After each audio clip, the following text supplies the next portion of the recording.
The year was 1896, and across the rolling highlands of northern Ethiopia, the morning mist clung to ancient mountains like whispered prayers. But this was no ordinary dawn breaking over the Horn of Africa. On March 1st, beneath skies that had witnessed the rise and fall of kingdoms for millennia, two worlds were about to collide in a battle that would shatter every assumption Europe held about African resistance. At the heart of this storm stood Emperor Menelik II, a man whose name would soon echo through history as the architect of one of the most stunning military victories the world had ever seen. Beside him, equally formidable, was Empress Taytu Betul, a strategic mastermind whose brilliant mind would prove as deadly to the enemy as any rifle or cannon. Together, they commanded an army that European observers had dismissed as primitive, backward, incapable of standing against the might of modern warfare. Their enemy advanced with the confidence of conquerors.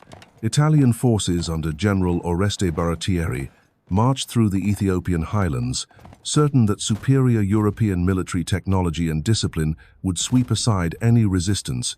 After all, this was the age of the scramble for Africa, when European powers carved up an entire continent with ruthless efficiency. By 1896, virtually every African kingdom had fallen to European guns. Ethiopia stood alone, the last great African empire to resist the tide of colonization, but the Italians had made a fatal miscalculation. They believed they faced a feudal army armed with spears and shields, led by a barbaric king who could barely comprehend modern warfare. What they actually confronted was something far more dangerous. A unified Ethiopian force equipped with thousands of modern rifles, trained artillery crews, and a leadership that had spent years preparing for exactly this moment. The roots of this conflict stretched back 7 years, to a diplomatic catastrophe that would ignite one of history's most decisive battles. In 1889, representatives of Italy and Ethiopia had signed what appeared to be a friendship treaty at the small town of Wuchale. On paper, it seemed straightforward enough. Two nations agreeing to peaceful relations and mutual cooperation. But buried within Article 17 of that document lay a translation so catastrophic, so deliberately deceptive, that it would lead directly to war. The Italian version of the treaty stated unequivocally that Ethiopia must conduct all foreign relations through Italian authorities. In effect, this made Ethiopia an Italian protectorate, a vassal state stripped of sovereignty. But the Amharic version told a completely different story. In Ethiopia's language, the treaty merely offered Italy as an option for diplomatic communication, granting Emperor Menelik the choice of whether or not to use Italian channels for foreign affairs. When Menelik attempted to establish direct diplomatic relations with European powers in 1890, the shocking truth emerged. Queen Victoria of Britain curtly informed him that Italy had notified all European governments that Ethiopia was now an Italian protectorate. The German Kaiser insulted Menelik by addressing him as Your Highness rather than Emperor, making clear that Germany no longer recognized Ethiopian independence. The duplicity was breathtaking. Italy had deliberately mistranslated the treaty, then used that false translation to claim sovereignty over an empire that had never surrendered its independence. For Menelik, a ruler who had spent his entire reign modernizing and strengthening Ethiopia, this betrayal was not merely political, it was personal. Behind the scenes, Empress Taytu Betul recognized the threat immediately. Where others might have counseled negotiation or compromise, she understood that Italy's ambitions could never be satisfied through diplomacy. She was the first to tear up the fraudulent treaty, the first to urge her husband toward armed resistance. Her educational background was extraordinary for a woman of her time. Fluent in Amharic and capable of reading ancient Ge'ez texts, she possessed an intellect that European diplomats consistently underestimated. While Italy plotted Ethiopia's subjugation, Menelik and Taytu embarked on a campaign of military modernization that would prove decisive. Through careful diplomacy, Menelik played European powers against each other, securing massive shipments of modern weapons. France, eager to counter Italian expansion, provided thousands of rifles and artillery pieces. Russia, seeking to limit European colonial expansion, supplied additional armaments. Even Italy itself, through the Brussels Act of 1890, had ironically legitimized Ethiopia's legal right to import weapons. By the mid-1890s, Ethiopian forces possessed an estimated 100,000 modern rifles, many of them superior to the weapons carried by Italian troops. Hotchkiss artillery pieces, capable of rapid fire, gave Ethiopian gunners a crucial advantage over slower Italian cannons. Ethiopian officers had received training from European advisors, while traditional military structures were adapted to incorporate modern tactics and equipment. Yet Menelik's greatest weapon was perhaps his strategic deception. He deliberately leaked false reports, suggesting his army was much smaller than reality, spreading rumors of discord among his forces. European intelligence services, blinded by racial prejudice, eagerly believed these reports. They could not conceive that an African ruler might possess the sophistication to conduct psychological warfare against European powers. As tensions escalated through 1895, Italian forces began advancing from their base in Eritrea. General Baratieri commanded approximately 17,000 men, supported by artillery and confident in their technological superiority. Rome had calculated that 35,000 soldiers could control all of Ethiopia. The mathematics seemed simple: European discipline and firepower against African chaos and primitiveness, but the mathematics were catastrophically wrong. Menelik had mobilized between 73,000 and 100,000 troops, the vast majority equipped with modern weapons. More importantly, these were not the disorganized tribal levies that Europeans expected. Ethiopian forces were organized into disciplined brigades under experienced commanders. Negus Tekle Haimano commanded the right wing with troops from Gojam. Ras Mengesha led the left with forces from Tigray. Ras Makonnen commanded the center, while Ras Mikhail controlled the Wollo Oromo cavalry. The Ethiopian war machine that assembled in early 1896 was unlike anything Europeans had encountered in Africa. This was not a desperate last stand by a dying kingdom. This was a modern army, led by brilliant strategists, fighting for the independence of their ancient homeland. General Baratieri, despite his confidence, faced challenges that should have given him pause. His supply lines stretched hundreds of miles through hostile territory. His maps were unreliable, his intelligence was compromised, and his men suffered from inadequate food, water, and equipment. Pressure from Rome demanded immediate action, but military reality counseled patience. The stage was set for a confrontation that would determine not just Ethiopia's fate, but the future of European colonial expansion across Africa. In the highlands around Adwa, two armies prepared for battle. One represented the seemingly unstoppable force of European imperialism. The other embodied the fierce determination of a people who refused to surrender their freedom. Neither side fully grasped what was about to unfold. The Italians expected a quick victory followed by the systematic colonization of Ethiopia. The Ethiopians knew they faced the fight of their lives, but even they could not have predicted the magnitude of their coming triumph. History was about to witness something unprecedented in the age of European expansion. An outnumbered African army was about to deliver one of the most devastating military defeats in colonial history. The final weeks of February 1896 witnessed a deadly game of cat and mouse across the Ethiopian highlands. General Baratieri, acutely aware of his precarious position, had established defensive positions near the town of Adwa, hoping to force Menelik into attacking fortified Italian lines. His strategy was sound in theory. Let the Ethiopians exhaust themselves against prepared defenses, then counterattack with disciplined European firepower. But Empress Taytu had anticipated exactly this tactic. Her network of spies, carefully cultivated over months of preparation, fed her detailed intelligence about Italian movements and intentions. She knew Baratieri expected the Ethiopians to attack at Adigrat, near the Eritrean border where Italian supply lines were shortest and most secure. Instead, she convinced Menelik to force the battle at Adwa, drawing the Italians away from their logistical advantages into terrain of Ethiopian choosing. The psychological pressure on Baratieri was immense. Rome had grown impatient with his cautious approach, viewing his defensive posture as cowardice. Prime Minister Francesco Crispi sent increasingly hostile telegrams demanding immediate action. Italian newspapers questioned Whether their general possessed the courage to face African warriors, the political costs of inaction were mounting daily, while military supplies dwindled with each passing week. On February 28th, Crispi's fury exploded in a telegram that would seal Italy's fate.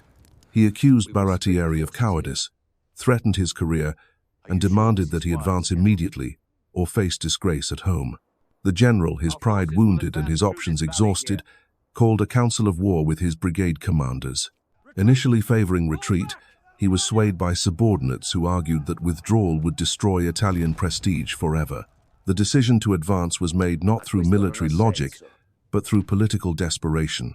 Baratieri ordered his forces to march on Adwa with 14,500 men, convinced he faced at most 30,000 Ethiopians. His intelligence had failed him completely. Ethiopian deception operations had worked flawlessly, leaving the Italians blind to the true size and capability of the force awaiting them. As Italian columns began their approach march on the night of February 29th, Menelik's forces were already in position. The emperor had chosen his ground with the eye of a master tactician. The terrain around Adwa was broken and difficult, unsuited for the kind of coordinated European maneuvers that had proven so effective elsewhere in Africa. Steep hills and narrow valleys would channel Italian advances into killing zones where superior numbers could overwhelm technological advantages. The Ethiopian deployment was a masterpiece of military organization. Unlike the chaotic tribal gatherings Europeans expected, Menelik's army moved with precision and discipline. Each regional force knew its role. Each commander understood the overall strategy. Communication systems using traditional horn signals and drum beats allowed coordination across vast distances. While European observers dismissed these methods as primitive noise, Taytu positioned herself with a personal guard of 5,000 men, ready to plug any gap in the Ethiopian line. Around her, she had organized over 10,000 women to serve crucial support roles. They carried water to fighting men, tended the wounded, and maintained supply lines that kept Ethiopian forces operational throughout the coming battle.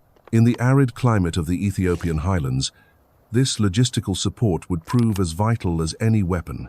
The night of February 29th passed in tense preparation.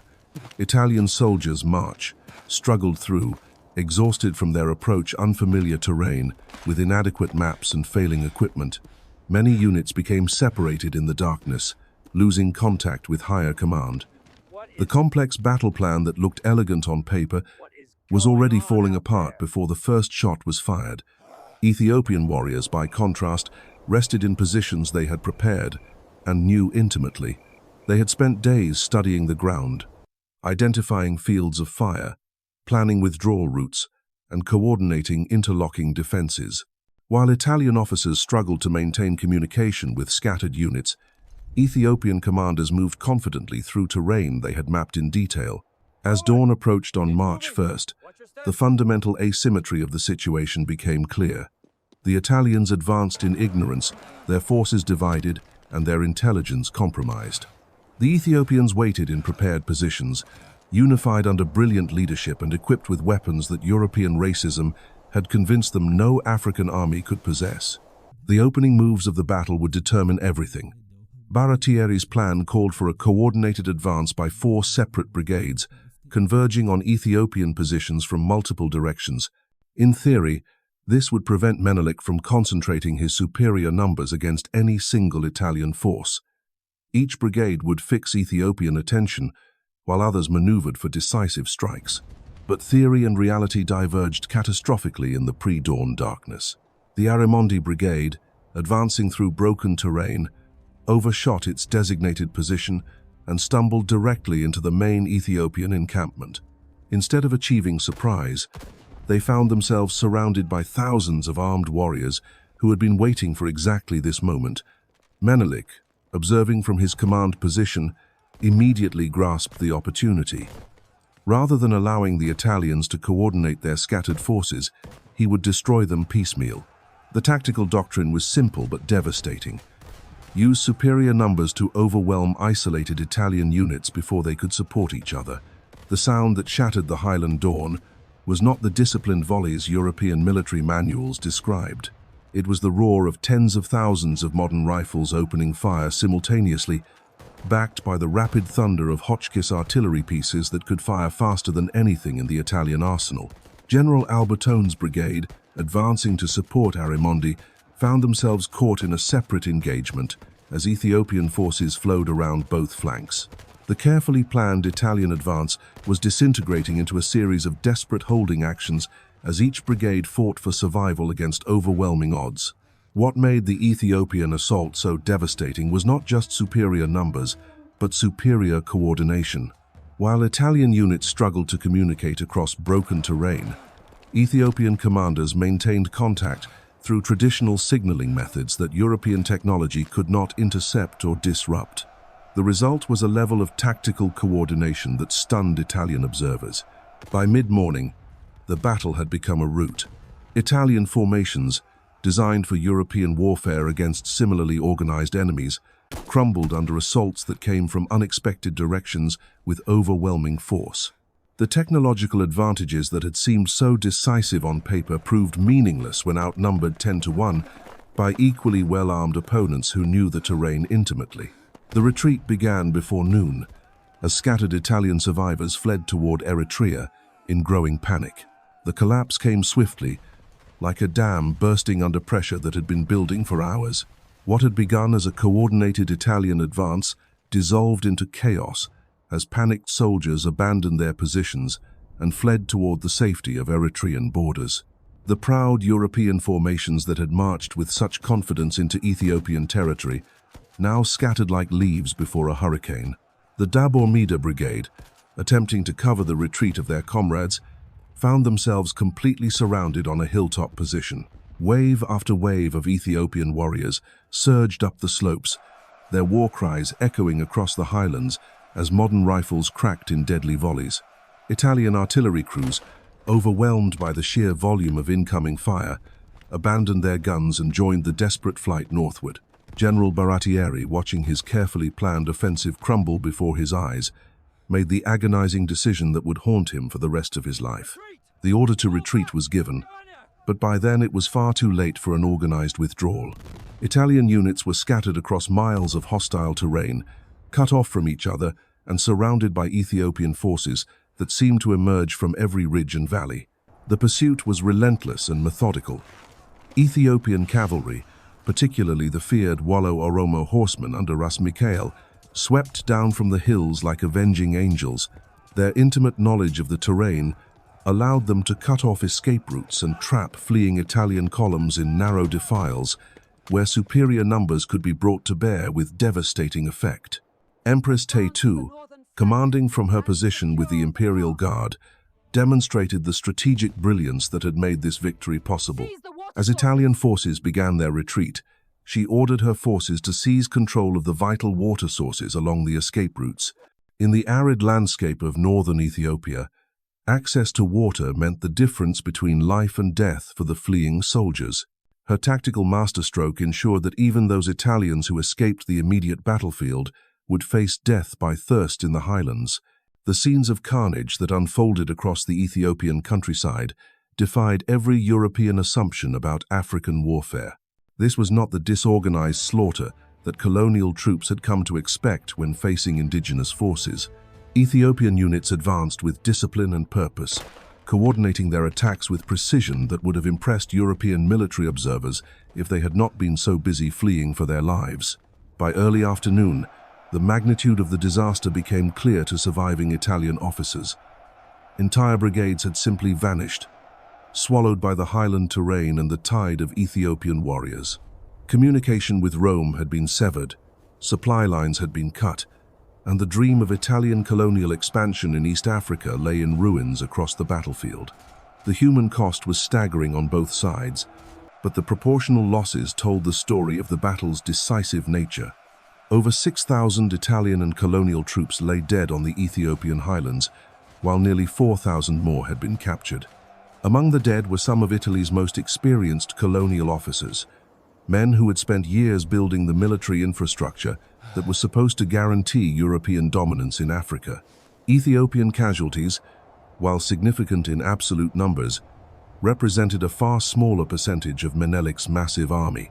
Between 4,000 and 7,000 Ethiopian warriors had paid the ultimate price for their nation's independence, while over 10,000 more bore wounds that would mark them as veterans of humanity's most significant anti-colonial victory.